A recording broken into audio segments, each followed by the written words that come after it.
Does it ever feel like you're a marketing professional just speaking into the void?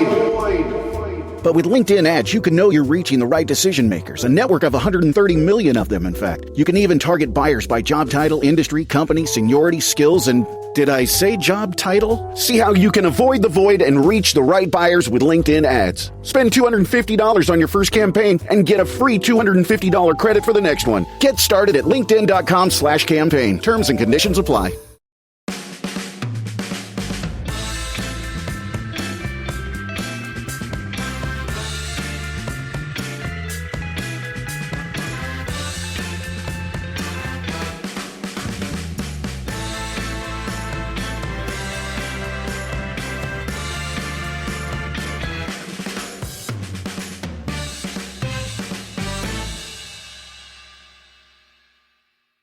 Welcome to No Question About That. It's the weekend pod talking about Forest, Dan Ashworth, and all the other exciting stuff with Daniel. How's it going? I'm good. How are you? Doing all right. Yes, I thought we were stewing the Forest defeat for a bit longer, but that's not the story of the weekend anymore, is it? Well, I know what you mean, but I guess it's all part of the same shit show. I guess. Yeah. Two halves of the two halves of the same shit show. I don't know. All right. Well, let's eat some of that shit sandwich then, shall we? So, what do you want to talk about first? Tasty, isn't it? It's good stuff. Forest or Ashworth? Let's do Forest. Let's do Forest. All right. I mean, obviously, it's catastrophic defeat, isn't it? And pretty miserable. But United had 72% possession, like well over double the XG. 30-something entries into the Forest box. This is a game United should have won easily, but for three of the most comical pieces of defending that we've seen since last week. I think that's actually a good point.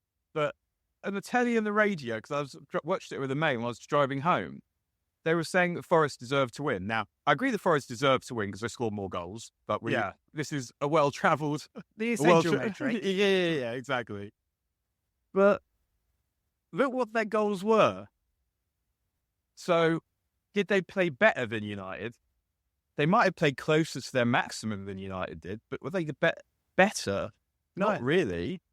No, and I don't want to, because this could sound a little bit small time when we're getting into this conversation, but they didn't play very well, Forest, at all, right? If you strip the goals out of it, there was nothing there. But I guess they shut us down quite well in the second half. I think that is probably fair to say. Do you know what? Well, I was watching it and I was kind of thinking, and we'll come back to this, if Ruud was manager, I think we'd have won that game. Because he'd have played 4-3-3, which I feel suits the players that we have better than what we're doing at the moment, which isn't a complaint about what Amorim's doing. It's just that if we're going to play this way, and we are, it's going to take time for him to drill it into the players. It's also going to take time for him to get the players that he wants, because it is going to need some new players. So, whereas just playing in the way that we used to play, I actually think would probably have worked a little bit better. So, when I'm apportioning blame for the defeat, obviously most of it's going to Andre Onana, but because we thought we were beyond this, and we'll come on to him as well, but also currently, and it's a bit like when Ralph came in and he tried to play as 4-2-2-2, didn't have the players, and he doesn't last long before going to 4-2-3-1, but that's not going to happen here. It's going to be this, and this is going to be the only way, and because of that, we're probably going to have to endure some pain and more pain before/if it ever gets good. Yeah, and look, that's totally fair assessment. In fact, Ruben Amorim said that before the Arsenal game. He said that a storm is coming, he said, which I thought was a bit dramatic of him. But I think fair enough. I mean, in one sense, that's very true. In another sense, just in the kind of very narrow sense of this particular defeat, all three goals were totally calamitous and clearly could have been prevented. I mean, you've got the shot that goes straight at Andre Onana and swerves at the last moment. It was an off break that went late, or one of those September Jimmy Anderson deliveries where it bends like a banana after it's gone past the bat. So. It was more. Yeah, it was also like an Ashley Giles, who was variety, who had the one that doesn't turn and the one that went straight on. It was, right. And it It was sort of a little bit one of them. Oh, that is a burn. I mean, the Goalkeepers Union on Twitter have been defending Andre Onana, saying it's very late swerve and he's... Fuck off. I know. No way. Come on. David Priest and a few others have been saying it. I mean, clearly, I think it's not necessarily a wider criticism of Andre Onana, but just to say that David De Gea would have saved that because he's very good with his late reaction. He'd have kicked it away as well. He'd have kicked it away, yeah. He could have used his feet to stop it.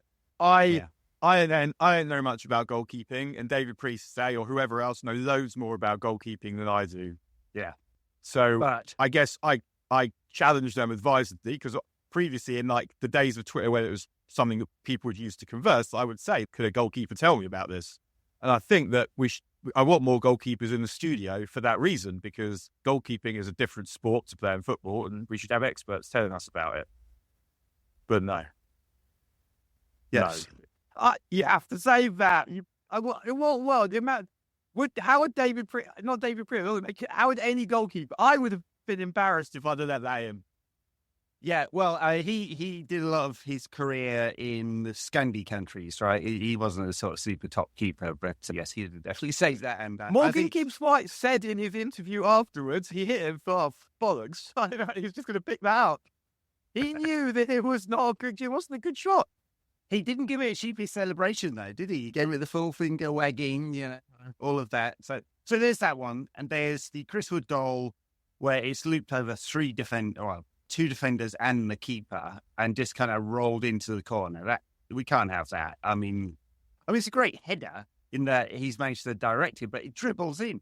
I mean, he makes it over the line. It's going so slowly. I thought that was keeper's ball. I mean, clearly he's got to save that. But he just didn't even bother. But I am worried about Martinez. I mean, he's not had a good season. He's vulnerable in the channels and that kind of thing. And we see on the first goal, actually, which I didn't talk about, which is where Milinkovic, the defender, runs into the zone. And here we go, the problems the zone are marking at set pieces again. And there's two defenders. So Martinez goes from one defender to the other, ends up on the right defender, Milinkovic, but doesn't get up. He's not in the right body shape to jump at all. Didn't even make it difficult for him. It's just a completely free header. Martinez might not have been there. So that's on Martinez, all the communication, because there should have been two defenders in that zone. So, and Amaro talks about it. He said, we worked on that for 2 days. Clearly not hard enough. I mean, pretty awful. And Martinez also should have done more with the third goal. But it's also, we're not seeing the dribbles from him. We're not seeing the big switches. There's just, he's a net negative at the moment, and I don't know why it is. I don't know if it's recovering from injury. He was good in the cup final, but he hasn't really been good since. He should be able to play on the left of the back three quite well. So, especially with his passing, and I think the more frustrating thing is how slow he is with the passing at the moment. And that may be the movement ahead of him. For some reason, people aren't getting like the line breaking passes that we really want from him are actually coming from Matthias de Ligt, who's not really particularly good ball player. He's all right, but he's no upgrade really on Harry Maguire. He's just a Dutch Harry Maguire, isn't he?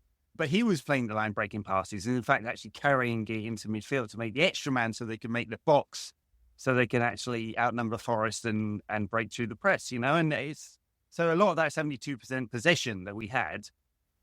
I think if you look, I didn't actually look. I think if you look at the field tilt, it wouldn't be that skewed for us, as in a lot of that possession's in our defensive third and not really going anywhere. And that was how slow they were. And if that wasn't embarrassing enough, in the message to CAF, it said RIP, CAF. Like, who needs a comma there? They don't need a comma, yeah. I mean, on the big poster, yeah. What sort of club are we? Well, not one that can do the right kind of grammar, apparently. But one of the things that was a characteristic of basically every manager post-Bergie has been shitty starts to both halves. And that's actually been a little bit better since Ten Hag went, but it was right back again yesterday, where they managed to concede right at the beginning of each. And that is mental weakness. I don't really know what else to say. It's completely inexcusable behaviour and it's mental weakness. And we know that about this group of players, but at the same time, there's new ones in there too. and we're still doing it. And you could see on the touchline, it felt like Amorim was ready to go in there, cut their heads off and shit in the holes. Yes. He did not look happy. I mean, he had the view by the end. He had the view of a man. He was sort of crouching down, doing the sort of Bielsa thing, and he looked, I wouldn't say broken by it, but deeply frustrated. Maybe he's looking at the fine print on his contract and going, "Can I return this, please?" It's not awesome, but those individual mistakes, there's no excuse for them. You shouldn't have 3 preventable goals in a game, and clearly, if you have that many preventable goals in a game, you're going to end up in 13th place in the division, like we are, right? So it's not by accident. And take those out of it, which obviously you can't because it's football and that matters. And the rest of United's performance wasn't bad. I mean, huge momentum in the second half. Didn't create loads after Bruno went off. After Bruno went off. You can't just toss those runs away. After Bruno went off. Amorim defended it and said Bruno was tired, and he said Mason Mount scores goals, creates goals as well. I mean, the thing is, Mason Mount doesn't score goals or create goals. Well, he's a good player, but Bruno Fernandes is a top player, and has scored a goal that he also helped create, and was by far United's best player, by far the best player on the pitch. Yeah. So we're not, unfortunately, in a position where we're able to remove him. And I know he wants to protect him so that he's fit, but I would say that when you're chasing an equaliser, you've just got to bite the bullet. You've got to accept the fact that he's extremely fit and hope that your method will work well enough so that in not long, there'll be other games where you can rest him or bring him off early. But he doesn't need to play on Thursday. I mean, he shouldn't play on Thursday. Okay, so I don't think I agree with that necessarily, because if you're Amorim and you're thinking about it, and it's 65 minutes also, it's quite early. There's quite a lot. There's like half an hour to play without your best player. I understand what you mean, but it feels to me like if I'm Amorim or if I'm Amorim's bosses, who we know who these guys are, he's probably got to prioritise the Europa at this point. It's United's best route into the Champions League for sure, yeah. So he does that. It's just whether that one matters that much given the other games that we're playing. But Bruno, you're right. Bruno, totally his best player, the most creative player, scored a brilliant goal, which wasn't just him, of course. I mean, it was a great team goal and picked him out. I thought the ball was going behind him at first, but nice strike into the corner, best goal of the day. And Bruno playing further forward gets in the right positions to do that kind of thing. It felt like that was the first team that he picked yesterday. I mean, I would have Mazraoui, not Dalot, and I definitely didn't see anything in Dalot's performance yesterday to change my mind on that. Goodness me, thought Dalot was crap again. Yeah, but he's aggressively average at everything. Dalot is, and brilliant at nothing, and except maybe the running. I mean, he's physical, isn't he? He can go up and down all day. Amorim seems to love him already. We'll keep saying it with Dalot, that he offers a lot of different things, but he's not good enough at any of them. Yeah, exactly. So he can do a lot of things, just none of them well enough. But I mean, it's not the worst thing about this team, because ultimately, yeah, he's playing on as fullback or a wing back, but he's also not the future of any team that is trying to be good. Well, I mean, I think the word on the street is that United are looking at left wing backs and left central defenders. Which shouldn't surprise anyone that those two would be a priority, right? I actually said to a mate at the end of the game yesterday, we need at least two wing backs, probably two centre backs, at least one midfielder, a striker and a keeper, and we'll be fine after that. We'll just need squad players and the finishing touches. Yeah, hasn't it been like that every single summer for the last 12 years or something? Yeah, just need 8 players of world-class potential and we'll be all right. So sadly, there's likely no money in the kitty, or not a lot of money. I mean, it was about 100 million net spend last summer, and that was right at the limit. It feels like they might be able to find enough for one player in January, perhaps, but then they're not expecting to have a decent war chest for some double sweeps in the summer. I mean, they're guiding about 150 million of EBITDA, so like saying cash flow there's some other costs that can come off.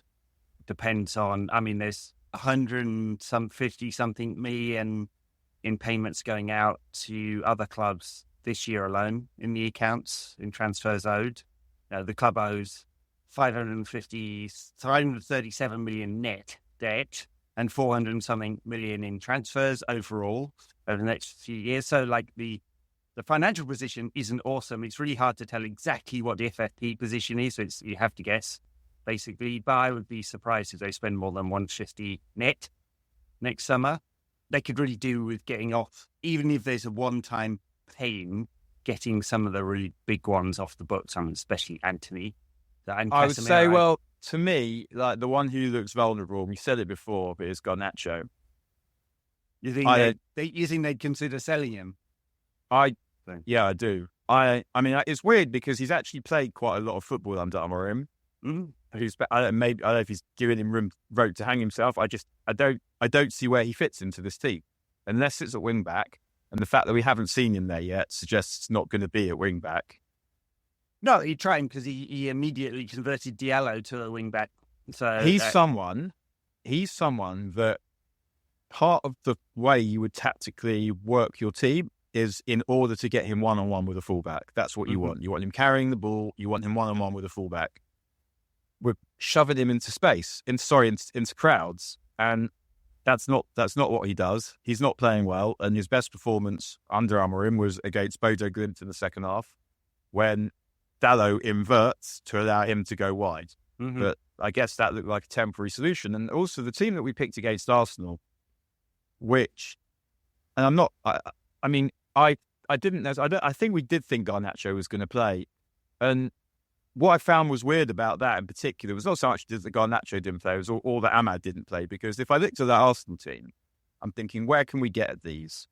And the answer was obvious. It was Zinchenko. The guy's not a defender. He's a really lovely technical footballer. He's not a defender. And we played fullbacks on both wing backs, which I understand because we had problems at the back and we're trying to negate their ability to create from out wide. Which we did. Yeah, I thought Malacia did quite a good job with Saka in the first half. Yeah. But on that side, I understand why you'd want the fullback. But on the other side, where you've got Zinchenko and Martinelli, I think I'd be saying there are three defenders and defensive midfield player. They need to deal with that because we need to score. And how are we going to score? That, to me, is Arsenal's weakness.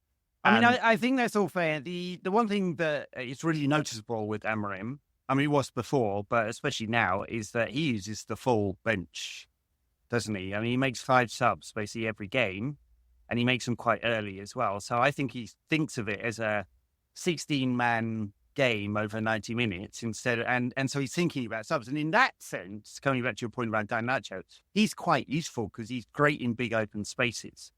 And his best performances, I would argue, have come off the bench. He can be really impactful. Whereas this time out, what happened is Rashford comes on off the right, which is like his worst possible position, basically, except for maybe wing back or something.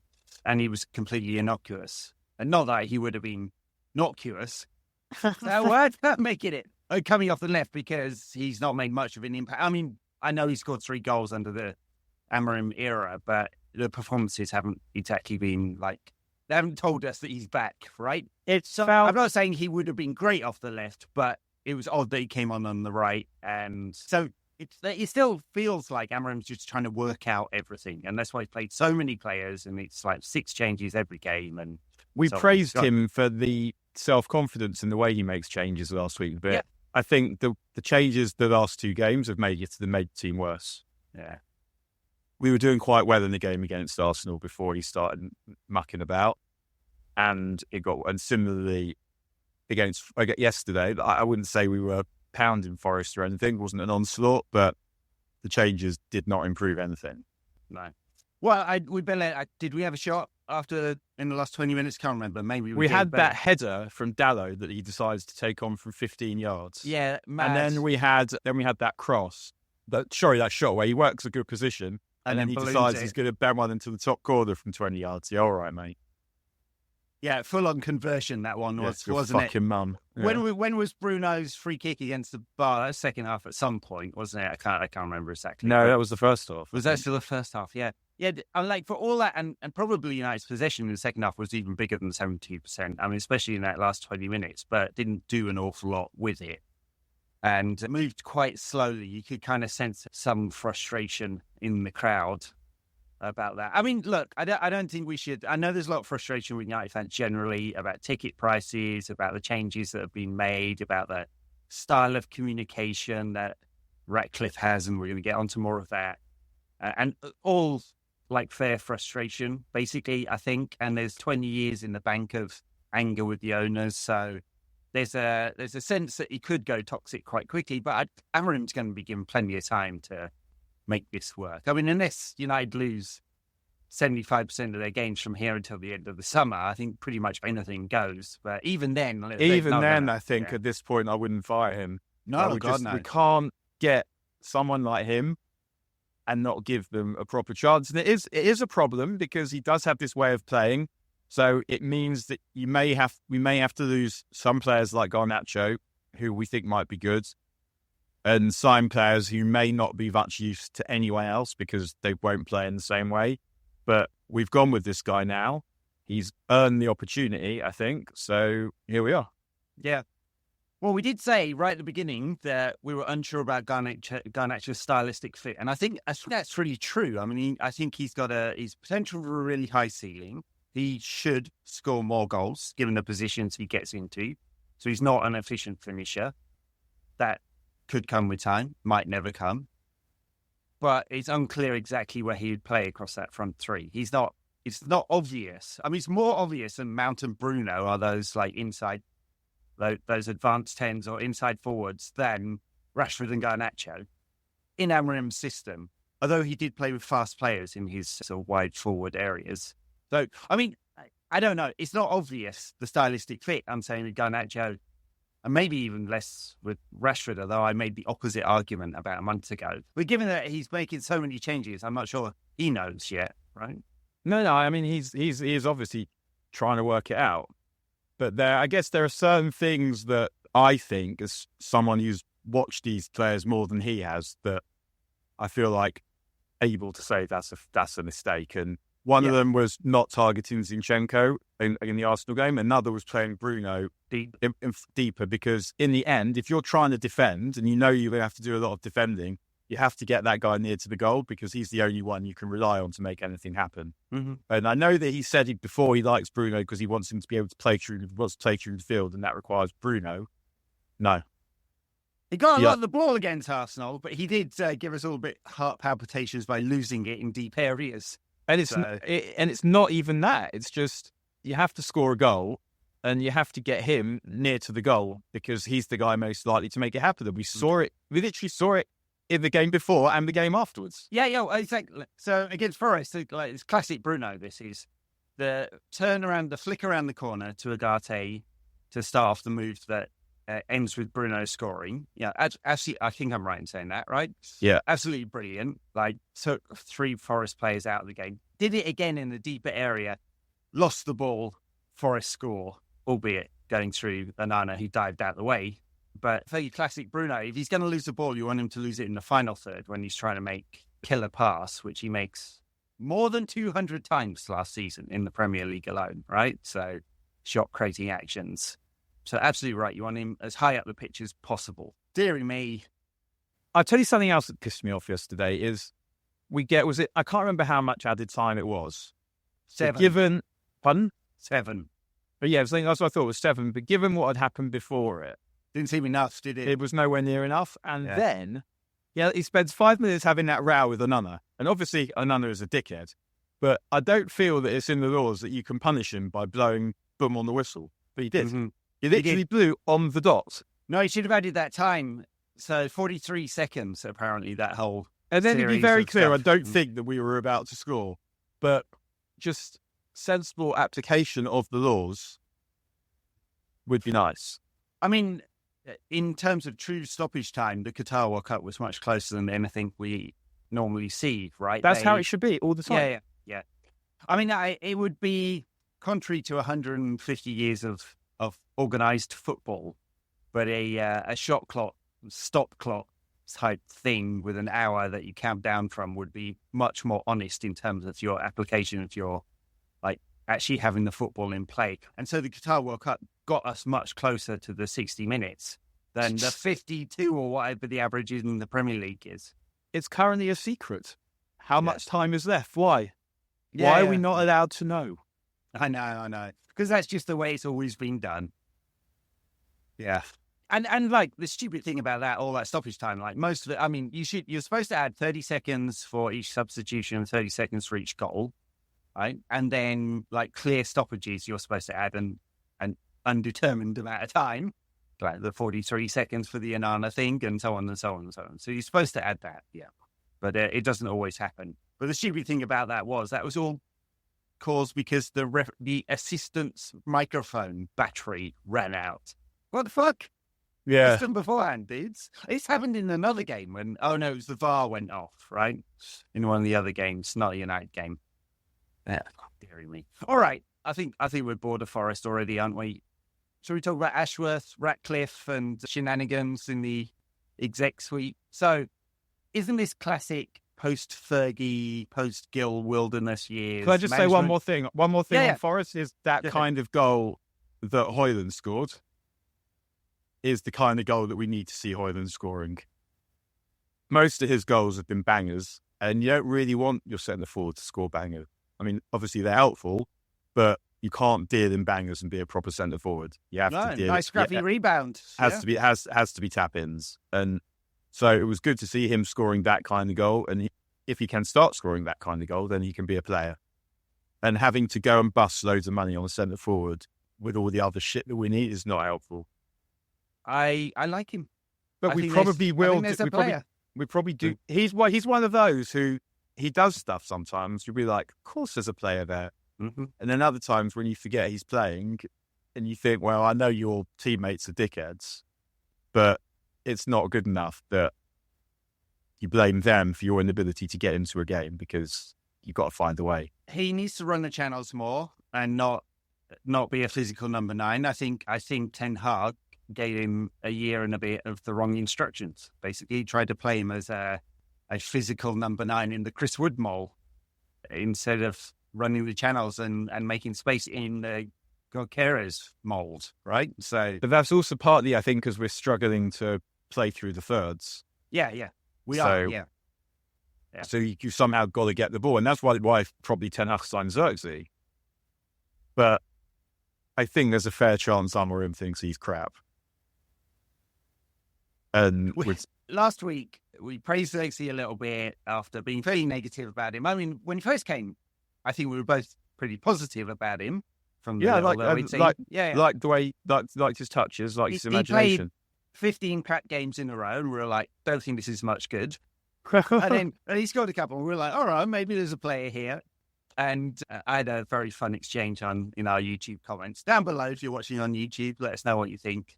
By someone who came along and said, it's absolutely amazing how much waffle you two can get into 45 minutes of a show. I was like, all right, that'll be the tagline now.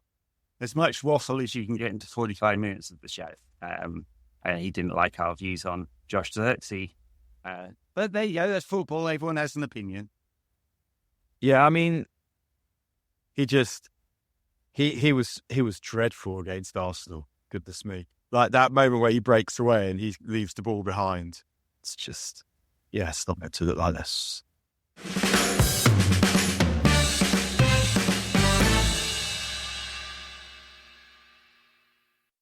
This is a good segue into the Ashworth Ratcliffe thing because he is one of the post Ten Hag signings. So this is the sporting structure. I don't know whether it was Ashworth's spreadsheet or Jason Wilcox's directing. Who knows with Josh Xerxes, but clearly not one at Ten Hag's. But some interesting stuff coming out that now Ashworth has been fired, apparently at Jim Ratcliffe's behest. Broken by The Athletic this morning, and then, as is the case, followed up by everyone with a little bit of detail here and there. What are your immediate reactions to Dan the man getting the bullet? Dan. I he didn't particularly strike me as someone I'd want to work with or for. I would say Ashworth. I think he probably, my guess would be he didn't get on with Ratcliffe. He was probably interfering. But Sounds like it. But I've also heard that he wasn't behind Amorim. He wanted Southgate or Potter.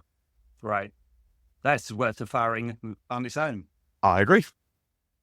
Well, so the BBC, Dan Ryan at the BBC has suggested that basically Dan, there's all these Dans. Are you in the club, you guys? Like, what is it? So I mean, I don't think I would ever be. What's your name? Dan. You're solidly a Daniel, are you? Not. I mean, lots of my mates would call me. For the first sort of 15 years of my life, I was Harris in most places I went to, I guess. Yeah, and then my wives have both called me Daniel.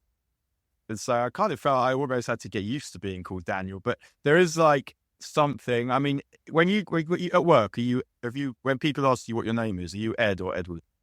No, I'm Ed. I've been Ed since I joined an internet startup in 1999. Was that to be trying to think it was cooler?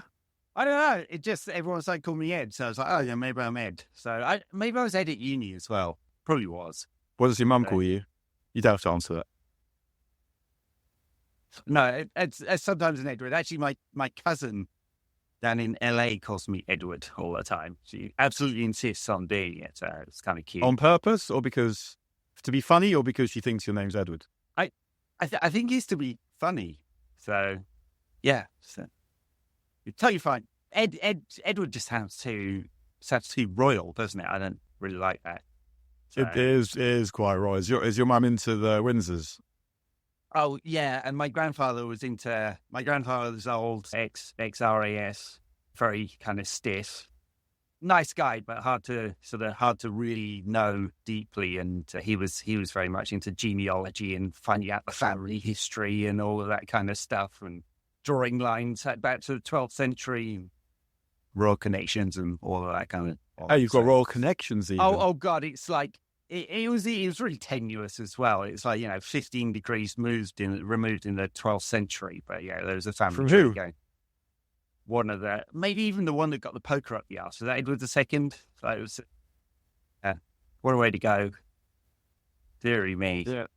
Anyway, Dan Ashworth fired. Would that give you heartburn? Like taking a suppository? I mean, it would depend how far up it went. Literally.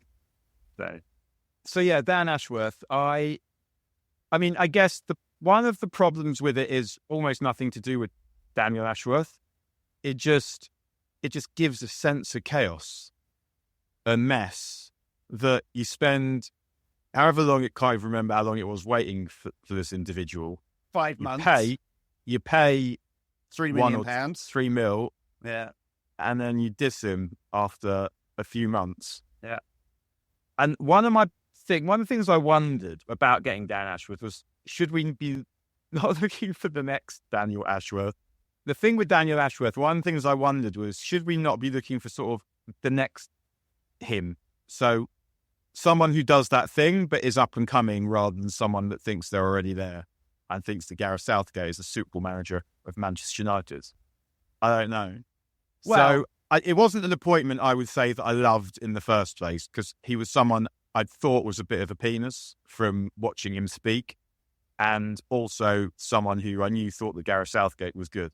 So I didn't have good vibes about him. And we've seen the players that we've signed. They don't seem to be very good. And that's obviously not all on him, but he's definitely involved. Denied it, but yeah, for sure.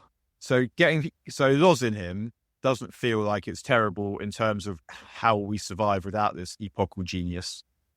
But it creates an atmosphere of mess. I don't know whether it's on his side of things or on other people's side of things, but what happened to him at Newcastle, where Eddie Howe sidelined him, and he apparently was unhappy with being sidelined, appears to have happened at United as well, where Omar Barada sidelined him. And especially Ashworth appears to have been, I mean, do you believe the reporting, and this is all I'm going off, I have no special information here, that Ashworth was basically the veto on sacking Ten Hag. He was the one saying, hey, we should keep this guy, whereas Ratcliffe wanted apparently to bin him. So it's coming out in the summer. Yep. And Ashworth has basically provided the veto, and then everyone's unhappy with Ten Hag, and Omar Barada has gone over the head of Ashworth, or under him, and got Ruben Amorim, who was his favourite, and Ashworth basically had no decision-making power in that, which is mad for a sporting director. So you can kind of go, okay, I can understand where the tensions have come here, but the same political fight that happened with Ashworth at Newcastle. And it doesn't strike me this is because Ashworth is the big dogging it, and going, I've got all the power, it's me. It's because he's too weak, and other people have gone, no, I'm taking this. I mean, this is a classic executive power play, right? And it looks to me like he is not the alpha in the room amongst this party of people. I did enjoy it about a month ago. I'll quote it here. It's a Mail piece. Sir Jim Ratcliffe's fury at Dan Ashworth and Sir Dave Brailsford, the David Brents of football and a waste of time. Insiders reveal the truth about sporting directors. I mean, ouch.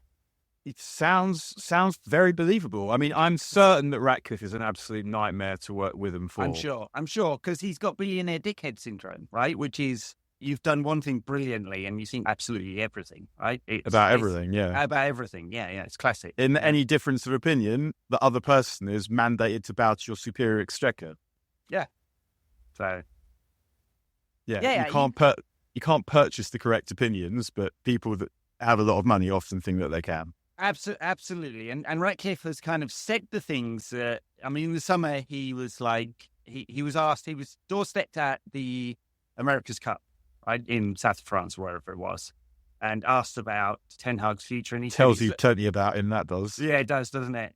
He said, it's not on me, it's on the executives in charge, right? So Omar Barada, Dan Ashworth, so on. But, you know, he's on the phone all the fucking time. Of course he is. He thinks he has power and an opinion, and he does have power and an opinion. It's just the best opinion is for him to step away from it. And it appears like at this point he's got too much.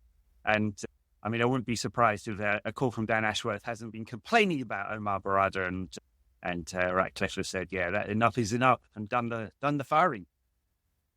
Yeah, I mean, we'll see, because also if Ratcliffe's being difficult as far as Ashworth's concerned, there's every chance he's being a prick to Barada as well. Yeah, look. I mean, it looks like it could well be one of those much fabled mythical situations where everyone involved is a prick. We've had quite a lot of that. The same happened at Nice, by the way, where they turned over a lot of coaches and executives in the first 3 years there, as they were trying to sort of sort out. I mean, they had his brother Bob in charge at some point, and now he's ruining Lausanne instead. Yeah. So a bit of nepotism, cronyism, and like odd decision making from people who don't know what they're doing. Ratcliffe, because, you know, I was going to say, I'm sure he's a nice bloke. I'm sure he's not a nice bloke, actually. I'm sure he's not a nice bloke, but he is a billionaire, and he feels like he's not a nice bloke, but he is a billionaire. Yeah. And he is a billionaire. Let's get the right conjunction. He's not a nice bloke, and he's a billionaire, and he has an opinion on everything, right? I suspect, remember when Elon Musk a few years ago said he was a United fan and kind of was trolling online, pretending he might make a bid. He didn't, thankfully. But if he had, he'd have appointed himself by manager by now, right? There's so many, especially in Silicon Valley, when they've been successful at investing or building a company, there's this kind of messianic quality.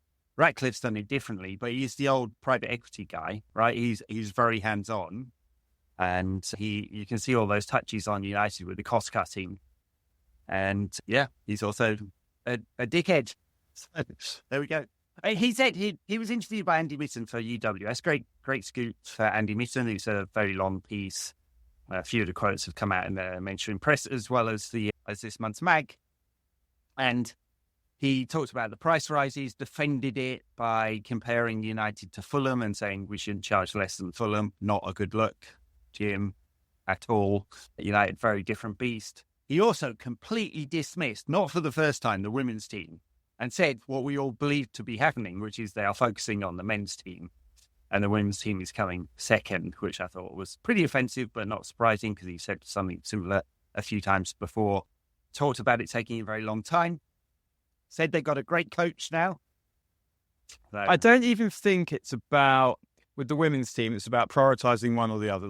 it shouldn't matter. Right? Every football club prioritises the men's team. It isn't that. It's that you can do both. You can look after the women's team really fucking well and make sure that they have everything they need and all the players they could possibly want, and everyone's played properly and looked after. That is possible to do with a club the size of Manchester United. You can do it. The £1.5 million that United will make from this price rise this season, which seems trivial. 1.5 million. And when you think you appointed Ashworth, so you should pay that out of your own pocket and leave the fucking tickets alone. Too right. Yes, he should subsidise those tickets personally by buying his box at Old Trafford like Roman Abramovich used to do. That's such a con. Anyway, unbelievable that you can get away with that, but you can. In fact, Ashworth should just buy one seat for £1 billion. There you go. So solve all United's problems. So, the 1.5 million would equate to a 20% increase in the women's team budget. 20%.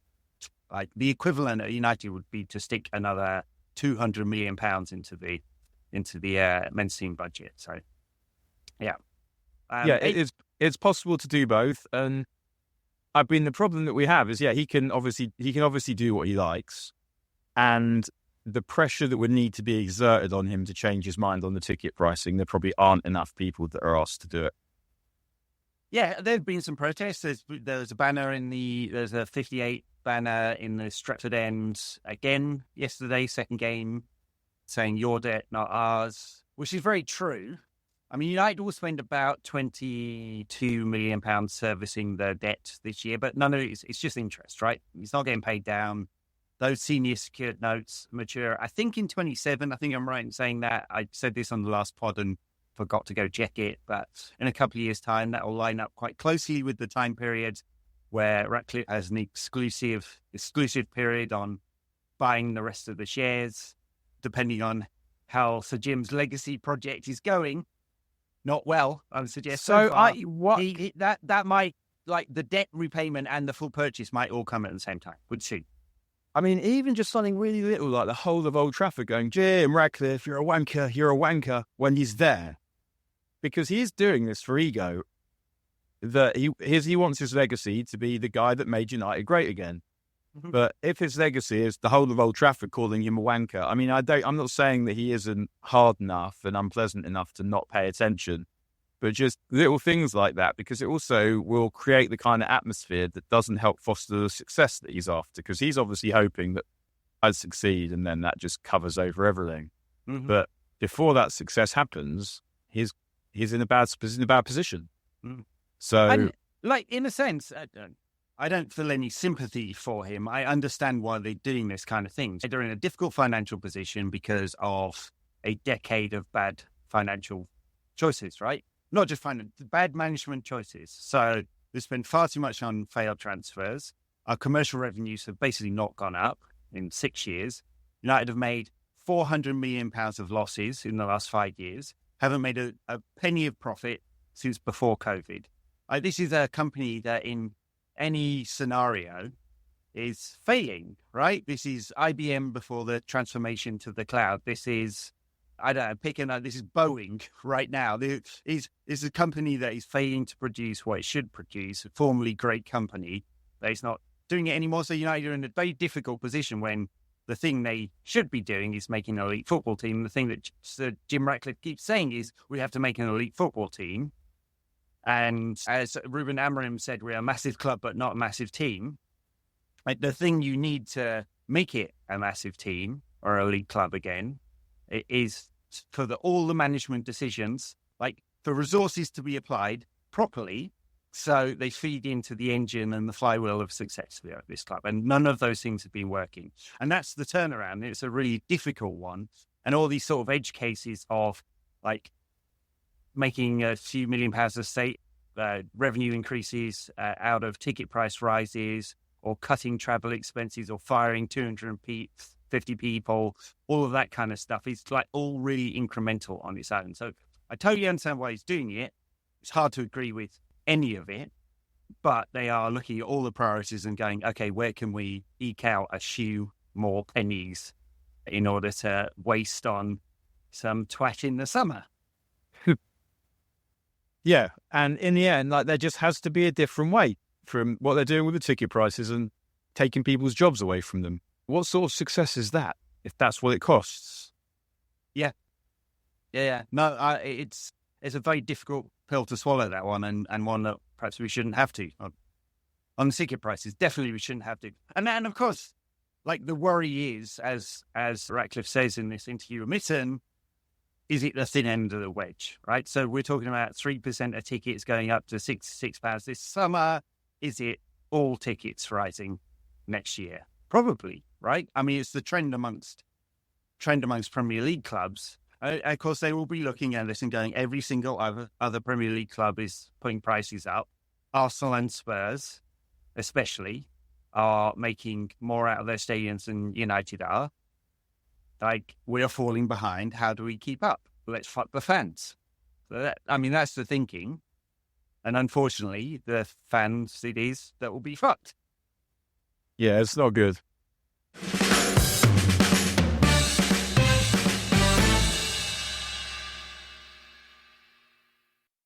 All right. What do you know about Viktoria Plzen? I know nothing. I haven't even thought about it. To reinforce that commenter I mentioned on YouTube earlier, let's waffle on about a team that we know nothing about. What I would like to see, I guess, is it's difficult because of the time of the year we are, where there's just so many games, but I just want to see the players be given time to settle. If you're asking them to do different stuff, then to be constantly changing them, particularly if you're bringing in players that you know have no future. Yeah. I do wonder whether the time of all these massive changes, each game is over, but given it's a Europa League game, I think there'll be another 5 or 6 changes. And there'll be another 5 or 6 again for the City game next Sunday. So that seems very likely that will happen. But yes, should we be getting closer to, not the same 11 each week, but something more consistent? Yeah, I mean, you'd think so, but he also, there are players. Yeah, he needs to do something with that defense. That defense is not looking secure, and I know that it took massive fuck ups for us to concede the 3 goals that we did, but at the same time, it isn't that surprising we conceded 3 goals because Forest threatened when they went forward. They didn't look non-threatening, and we're not seeing. De Ligt hasn't been dreadful. It's not like he's making loads of mistakes that lead to goals particularly, but he's not. We were led to believe that he was an organiser and a dominator. I'm not seeing either of those things. No, in fact, Ruben Amorim brought Harry Maguire on and praised him for his ability to dominate. So, which is how the tables have turned. So, talking about financials, Harry Maguire, Casemiro and Antony, get those 3 off the books and you free up about £500,000 a week in wages and whatever you can get in fees for any of them, right? And I would suspect that United will make those decisions, but on Saturday, Maguire came on, did all right, and De Ligt has not been transformative at all. He's an all right player. He's an all right player, but not transformative. We didn't talk about Euro. What do you think about him? Yeah, he was okay. Yeah, there's something there. Yeah, you can. It feels like we are. Yeah, I haven't seen enough to have too much to say about Euro, but anyone who knows anything about Euro is convinced that Euro is special. So I'm happy to believe. You can see that he's got the raw materials. He's got the recovery pace. He's got sort of Rio Ferdinand's brain and Aaron Wan-Bissaka's legs, which is quite a good combination, I think. Where he probably won't play on Thursday because they'll manage his minutes. I'm just looking up Viktoria Plzen here. Sorry for the lack of quality analysis, but they also play in a 3-4-3 system. So, clash of the 3-4-3s. Don't see this often in football these days. So, not since the days of Catenaccio did you have this many defenders in a team. It's a good away trip, actually, Pilsen. I wish I was going. Yeah. Small ground. Czech Republic. Awesome. Yeah. We like lots of, yeah, I think they do. I think they have wine in Pilsen. I think there'd be some quite good wine to be had, actually. That's not normally what United fans on the road are guzzling, but yeah, it'll be the Pilsner, I imagine.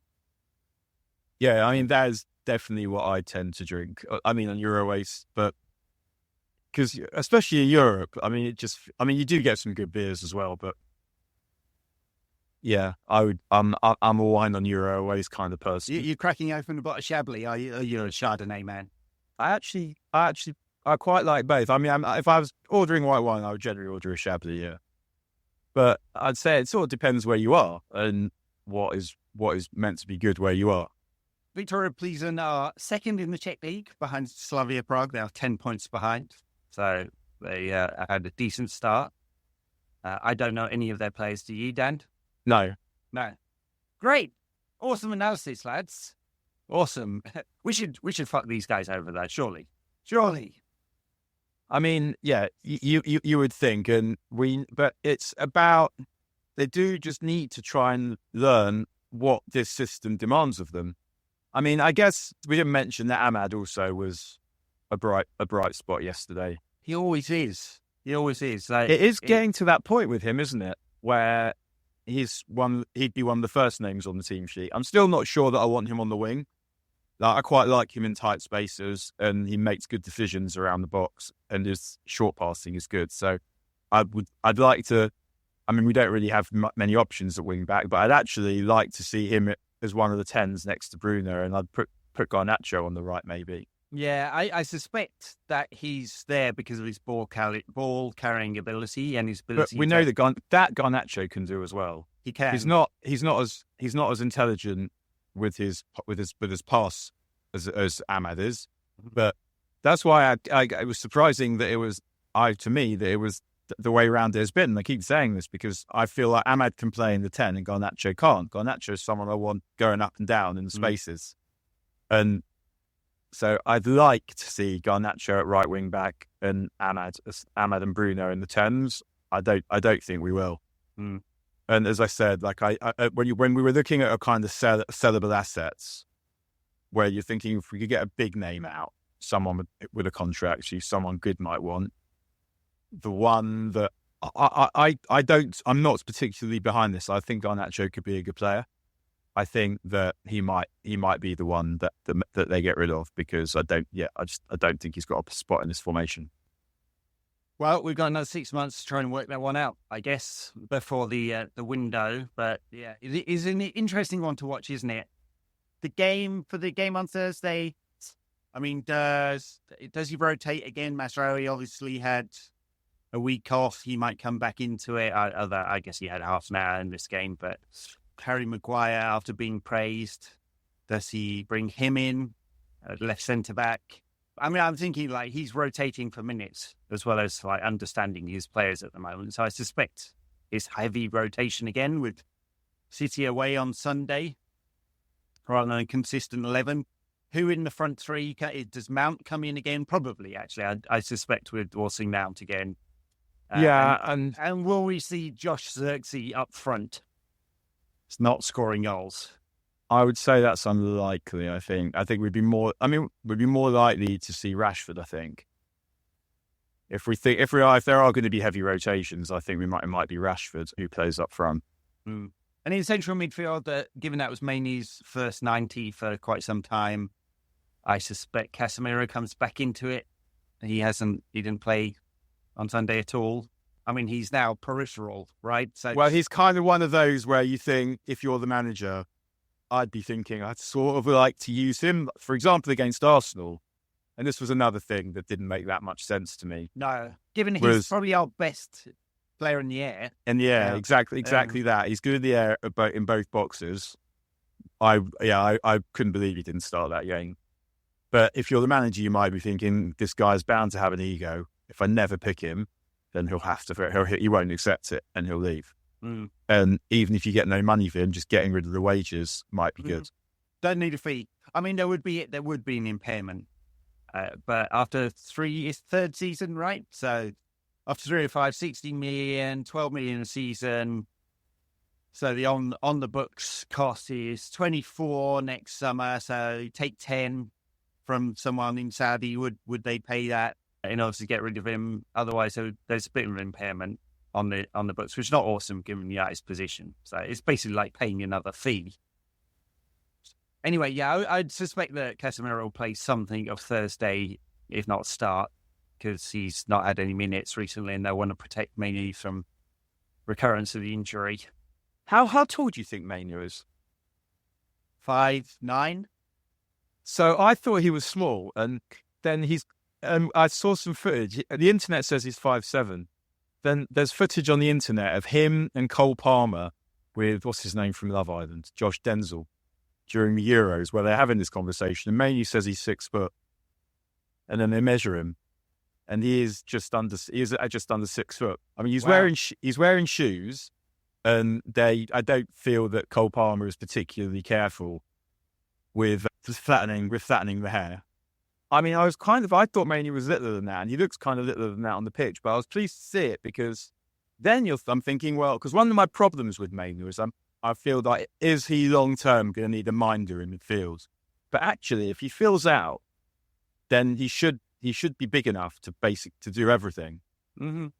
And his problem, I feel, is he needs to get on the ball more often. He needs to get on the ball more often, and he needs to play more progressive passes. He goes backwards 90-70% of the time. So, I'm not making that up. His data kind of shows that. So, yeah, it needs to be braver with the passing, which Ten Hag was trying to push him to do, and just a bit more physical, and that may well come with time, the ability to get around the pitch. I mean, he's fortunate in Ugarte. He's got someone who covers the ground really well. I'd say he doesn't do much else, but he was involved in that Bruno goal. Played nice ball inside the channel. Right, but that would always be it's quite rare that you sign someone who's proper fucking useless. You have these players. I mean, I don't know, Dan. In the last 10 years, how many players have we signed that are proper fucking useless? It's useless. Who was useless? No, useless is not the right word. But Falcao was useless. Yeah, but his leg had fallen off. Schneiderlin was useless. Yeah, he was properly useless. Yeah. But we knew that before we signed him, and still signed him. So. Yes, there's a lot of players there are sort of good at one thing. So you can have someone. Ugarte is also, he's the kind of player whose style means there'll be some games where you win, you think he's actually played a real important part in that, because he's that kind of mouser. But it's just, if he's one of your midfield players, you're asking so much from the other one if you've only got two. And that's the risk. Because he's limited. Yeah, absolutely. That's the risk with Mainoo and Ugarte in midfield together, is there's not enough coming. There's not enough forward passes, which is why I think Amorim tried Bruno at 8. Like, he's looking to see who can make those forward passes. To me, it just makes more sense to just tell Mainoo to pass it forward. I refuse to believe he's not capable. He's totally capable. I think it's a mental thing at the moment. He's playing it safe, right? He just needs to Amorim needs to give him the room to take those risks, I think.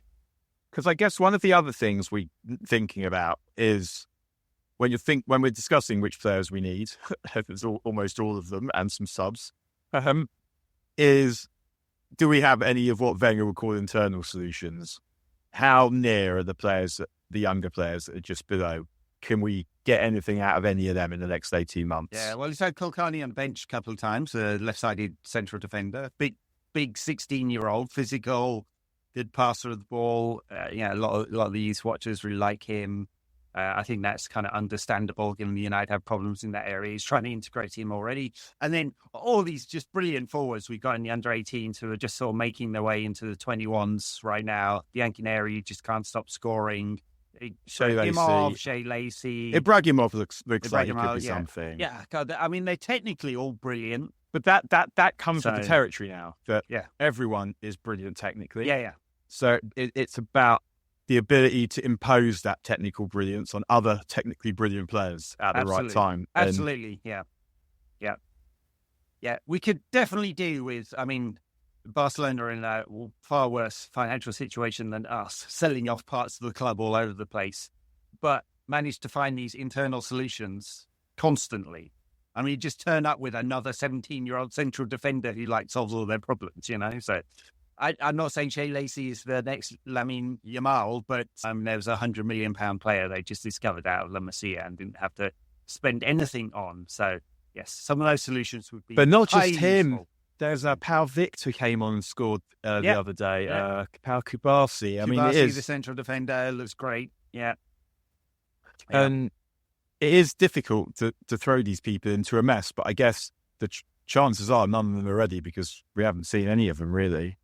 Yeah, and it doesn't strike me that Amorim is scared to use those players. I think he would if he thought they were good enough. He had 17-year-olds had a couple in his sporting side, right? So there we go. All right. I think, are we done? I think we may have run out of things to say, Dan. But I guess. We've waffled on for an hour. Thank you for listening. You can find us at Patreon and on YouTube if you're not there already. You can find Daniel on Blue Sky, not on Twitter because Elmo has nuked his account. So this might actually not be the case because I've now seen someone posting as me, not with my login, with like a generic login. The handle. Like a weird... Yeah. Like the login is not at Daniel Harris now. That one now is available. Someone took it and now I think it's available. But your old following is with the at POOL something. Yeah. Whatever it is. A photo of me and someone's posting like highlights of United against Forest. So it's quite weird. So somehow you got suspended or your account got deleted. Or I've just been hacked. Or have I been hacked? I don't know. Well, if you've been hacked, you can go to Twitter support and say, I have been hacked and someone stole my account. I guess you didn't have two-factor authentication on there, did you? So I don't know. So when I log in, my Auth app pops up, right? So someone cannot steal my Twitter account. I'm sure there's some clever listener who's now going, I bet I can. I bet I could. I'll show you, Edward. Yeah, exactly. Your Highness. Yeah, I wish to be called this in future. Yeah. So, yeah. If it has been hacked, you should be able to get it back. If your account got deleted, they're made available immediately. So this happened when we changed our name from United Rant and Rantcast to No Question About That. I didn't think to keep the old handle, go get it again when I changed the name, and it became available immediately. And some other guy got it. Luckily, he was a fan. I got very irate with him, and he was like, "Oh, I'm just keeping it for you." So it's homage. Sorry. Yeah. But I didn't realize this. So it could well be that your account got deleted, became available. No, but then the old handle would be available, but the follow account shouldn't be. It's very odd. And part of me is just, I don't give a fuck because I was going to leave Twitter anyway. But also, it's all my, I haven't been up to any shenanigans in my DMs, but they are all there. All right, everyone. That's it for this week. Thank you very much for listening or watching wherever you are. We'll catch you midweek. Bye now. Sarah.